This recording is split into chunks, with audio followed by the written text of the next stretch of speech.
Boa noite, por amor, boa noite, boa tarde, bom dia. Independente de onde e como você estiver assistindo esse vídeo ou ouvindo esse áudio, eu oro para que o Espírito Santo edifique você. Estamos numa série aqui na Por Amor chamada Originals. E essa série ela vem sendo dividida em 3 partes. A primeira, intimidade, a segunda, renúncia e a terceira, propósito. E foi dividido nesses temas porque a gente quis meio que trazer de volta as mensagens que o Vitor pregava quando tinha 19, 20 anos de idade. E nesse período, nesse momento da minha vida, enquanto eu viajava e pregava em diversos lugares, enfim, eu consigo definir a ênfase maior da minha mensagem nesses 3 temas. Então, essa série fala sobre uma conversa do Vitor de hoje com o Vitor de 20 anos de idade. Então tem sido bem legal, inclusive eu aconselho você a assistir. O tema de hoje é renúncia. E foi muito especial para mim, foi muito especial para mim compartilhar essa ótica de renúncia que eu tenho hoje. E também foi uma mensagem que mexeu muito com muita gente, então eu estou bem feliz com os frutos que essa mensagem tem produzido no coração dos nossos irmãos. E eu quero já começar direto com as perguntas, porque eu acho que ao responder as perguntas eu já vou ser bem autoexplicativo aqui. E a primeira pergunta, eu acho que não dava para ser diferente, é como Deus pode se esvaziar? Para você entender o contexto do porquê que essa pessoa está perguntando isso, eu disse que amar é esvaziar-se, que quando Deus ama ele se esvazia, é o que o Paulo vai dizer lá em Filipenses capítulo 2. Ele diz assim: tende em vós o mesmo sentimento que houve em Cristo Jesus, que sendo Deus, não usurpou o ser igual a Deus algo que devia apegar-se, mas ele se esvazia. Então eu levei a questão do amar como sendo um esvaziamento, um esvaziar-se. E aí o meu exemplo foi bem simples, que é o seguinte: se Deus não se esvazia, ele ocupa todo o espaço. Se Deus não se esvazia, não existe espaço para o Vitor, não existe espaço para você, não existe espaço para o mundo criado. Então o que a Bíblia vai dizer para mim e para você lá em 1 Pedro é que o Cordeiro foi morto desde antes da fundação do mundo, ele já estava estabelecido lá. Ele foi revelado para a gente há 2000 anos atrás, mas ele já está conhecido desde antes da fundação do mundo. E isso é muito especial. Por quê? Porque aquilo que a gente acha que aconteceu há 2000 anos atrás como fato histórico, é um conhecimento humano de uma coisa eterna que Deus já tinha feito, já tinha pré-estabelecido, que é o Cordeiro de Deus morto antes da fundação do mundo. E Jesus, ele diz lá em João, que se o grão de trigo não morrer, ele não dá vida, ele não frutifica. E você vai concordar comigo que a gente tem um princípio, uma característica na natureza de que para uma semente frutificar, ela precisa morrer primeiro. E essa característica ela foi instituída e dada por Deus. Deus fez dessa forma. E a verdade é que Deus fez dessa forma porque funciona assim, o próprio Deus fez assim. Então o que eu estou querendo dizer aqui para você é que se o grão de trigo não morrer, não há vida. É mais ou menos se não houver morte, não há vida. A vida está na morte. Se não houver morte da semente, não frutifica. Então, o que a Bíblia vai dizer para mim e para você é que o Cordeiro de Deus é morto antes da fundação do mundo. Então, antes do haja luz, houve cruz.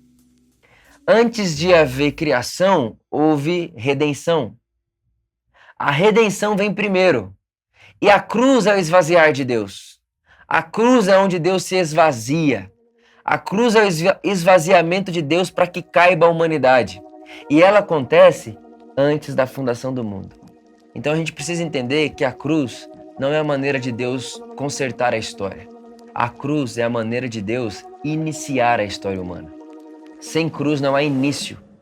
A gente, infelizmente, muitas vezes é tentado a pensar, inconscientemente ou conscientemente, que a cruz veio para resolver nossos problemas. E que veio no meio da história para nos perdoar dos nossos pecados. Mas a verdade é que a cruz histórica, que aconteceu há 2000 anos atrás, é uma manifestação de algo que aconteceu antes da fundação do mundo. Então, antes da fundação do mundo, a cruz é esvaziar-se de Deus, aonde Deus se esvazia para que caiba o ser humano, para que caiba o mundo e para que caiba a nossa liberdade. Então, para que eu possa estar aqui falando com você e Deus está aqui da mesma forma, que a gente sabe que Deus está aqui, Deus está aí, onde quer que você esteja me ouvindo ou me vendo, Deus está aqui e está aí. Mas como é que pode Deus estar aqui e estar aí e você conseguir prestar atenção em mim? Porque Deus está esvaziado. Porque se Deus se preenche de toda a sua manifestação e sua percepção, você não ia conseguir prestar atenção em mim. E mais, se Deus enche essa sala aqui agora de percepção da sua presença, eu não ia conseguir falar com você, eu ia cair feito morto.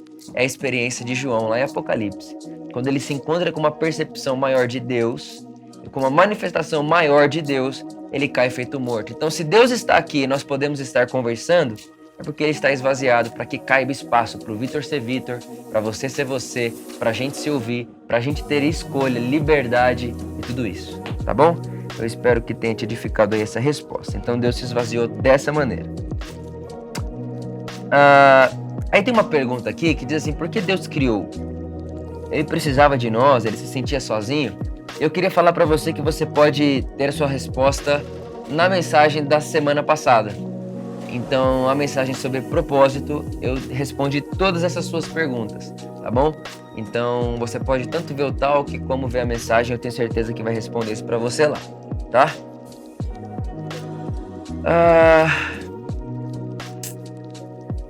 Renunciar é se livrar do Adão em mim? Olha, não existe uma maneira de se livrar do Adão em nós que não seja a morte de Cristo. Nós nos livramos do Adão em nós ao morrermos com Cristo. Nenhum homem pode renunciar sua natureza. É por isso que o Evangelho, ele não fala para o Vitor melhorar a natureza de Adão. O Evangelho, ele sepulta Adão para que ressuscite Cristo Jesus. Então, não é esse tipo de renúncia aqui que eu quis expressar na mensagem. Inclusive, nem tocamos nesse assunto, mas eu entendo que no nosso inconsciente, até mesmo pela nossa tradição e pelos aprendizados que recebemos durante anos da nossa vida, a gente sempre leva renúncia para esse âmbito mais renúncia moral, renúncia comportamental, renúncia de caráter e tudo isso. Mas eu quis ir um pouco além disso tudo, né? Então, o que eu tenho para dizer para você é que renúncia não altera a natureza. E que a renúncia de Deus, que é o que o Paulo vai dizer, Vitor, tem em você a mesma sensação ou o mesmo sentimento que houve em Cristo Jesus, que sendo Deus não se apegou ao ser igual a Deus, e isso é renúncia. Renúncia é você abrir mão de algo que é seu por direito. Então, quando você abre mão de algo que é seu por direito, você está renunciando. Então, Deus é Deus por direito e ele se esvazia desse direito para servir o homem. Então, Vitor, tenha essa atitude, tenha esse tipo de renúncia. Então, a minha mensagem e o meu objetivo foi levar eu e você para um lugar onde a renúncia que Deus espera do Vitor é a renúncia do esvaziar-se. É o Vitor se esvaziar para que caiba o outro no Vitor. É o Vitor se esvaziar-se do ego, da soberba, do eu, do meu bel prazer e da minha autoaceitação, autoamor e tudo isso, tudo para mim, tudo é meu, desse ego absoluto, esvaziar-se disso para que caiba o outro. E mais do que isso, inclusive, não só me esvaziar do que é ruim, mas me esvaziar também de coisas boas. O Evangelho também me é provisão para me esvaziar também de coisas boas e lícitas, coisas permitidas. Então o Paulo vai dizer assim, se você sabe que comer carne escandaliza quem está perto de você, não coma carne. Mas a gente sabe que comer carne não é pecado, é lícito. Mas o Paulo está dizendo, para não escandalizar o outro e para que você possa entrar na roda do outro sem escandalizar e sem ser causa de tropeço na vida do seu irmão, esvazie-se até mesmo do que é lícito. Esvazie-se até mesmo do que é permitido. Faça de tudo para todos, para amar a todos. É aquela frase de Paulo, eu me fiz judeu para os judeus. Eu sei que é lícito, eu não tenho que fazer papel de judeu, eu conheci o Evangelho e eu sei que eu não preciso parecer judaizante. Mas se precisar parecer judaizante para que eu possa amar judeus, eu farei isso daí. Porque eu me esvazio para que o outro caiba em mim. Então eu me esvazio da minha liberdade judaizante para que caiba mais judeus na minha vida, tá? Então é por aí que a gente quis levar essa mensagem aí. Até a pessoa perguntou como Paulo via a renúncia. Eu acho que tem muito a ver com isso, né? Inclusive foi ele que escreveu isso daí. Eu me faço de tudo para todos. Eu me faço de judeu para judeu, de grego para grego. E inclusive Paulo ele diz que ele esvaziava-se do seu próprio conhecimento. Então Paulo chega em Coríntios e diz: entre vocês eu não quis saber nada a não ser Cristo Jesus e esse crucificado. O que ele está dizendo? Olha, eu me esvaziei de todo o meu conhecimento para te contar uma coisa só. Então, esvaziar-se não é só se esvaziar do que é ruim. É se esvaziar de qualquer coisa que impeça o outro de ter acesso a você ou você ter acesso ao outro.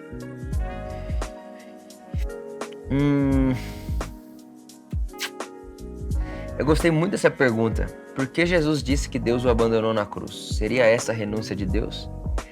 Eu acho que é interessante a gente lembrar que Jesus é Deus, né? E que a Trindade, Deus, no ser pleno que é, todos sofrem. Inclusive, não sei se você já assistiu o filme A Cabana, mas uma das minhas partes favoritas é quando o ator principal lá, que passa por toda aquela dificuldade, acho que é Mackenzie o nome dele. Quando o Mackenzie ele olha pro Papa, que é Deus o Pai, e fala assim: você costuma abandonar pessoas mesmo, foi isso que você fez com seu filho na cruz.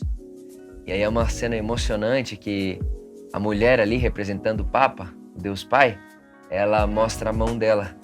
E na mão dela também tem uma cicatriz gigantesca, porque ela também estava sendo crucificada com o Filho, tanto quanto o Espírito. E eu acho que é interessante essa ótica. Eu queria ter pensado nisso antes. A gente pode sim ver o abandono da cruz como o esvaziar de Deus. Muito bom, inclusive você que fez essa pergunta, você me abençoou muito.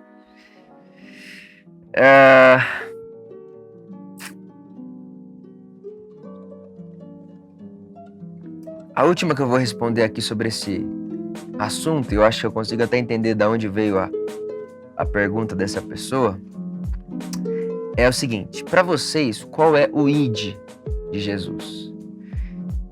Eu acho que essa pregação deixou bem claro o que é o ID, o que a gente considera ser o ID. O ID de Jesus, eu acho que é você... Até porque esse ID não é vá, né? Quando você vai estudar ali a língua que foi escrito o texto, é indo, enquanto se vai. Então o que Jesus está dizendo é assim: Vitor, enquanto você vive, prega o Evangelho, encarne o Evangelho, prega o Evangelho a toda criatura. Seja uma expressão do Evangelho em tudo que você faz, em tudo que você é. Então o ID para nós, aquilo que nós pensamos é: enquanto nós vivemos uma vida bem vivida, nós pregamos o Evangelho. E vida bem vivida aqui é uma vida esvaziada de si, aberta para o outro. É uma vida onde eu não faço muros raciais, eu não faço muro de classes, eu não faço muro de religiões, eu não coloco um muro entre eu, porque sou da religião X, e o outro que é da religião Y. Eu não limito a vida comunitária. Eu estou, enquanto eu trabalho, eu sou um símbolo do Evangelho ali, de reconciliação, de paz, de não ao ódio, de não ao não amor, né? Eu acho que esse indo de Jesus tem muito a ver com essa prática do Evangelho, que é o único mandamento que Jesus veio nos dizer. Até porque Jesus, quando ele diz: vocês ouviram o que foi dito, eu porém vos digo, Jesus ele está reivindicando a autoridade de reinterpretar toda a lei.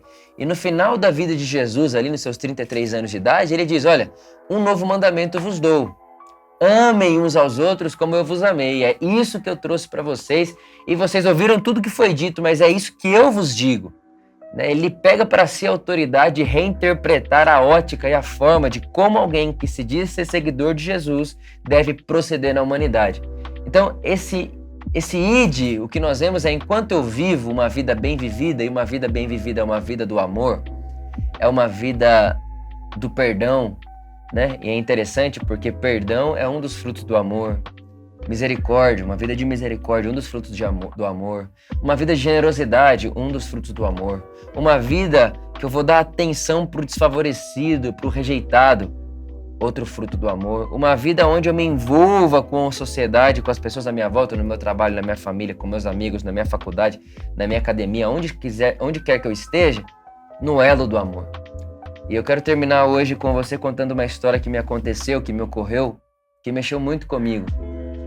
Não só mexeu comigo, mas mexeu com amigos meus, mexeu com minha esposa, enfim.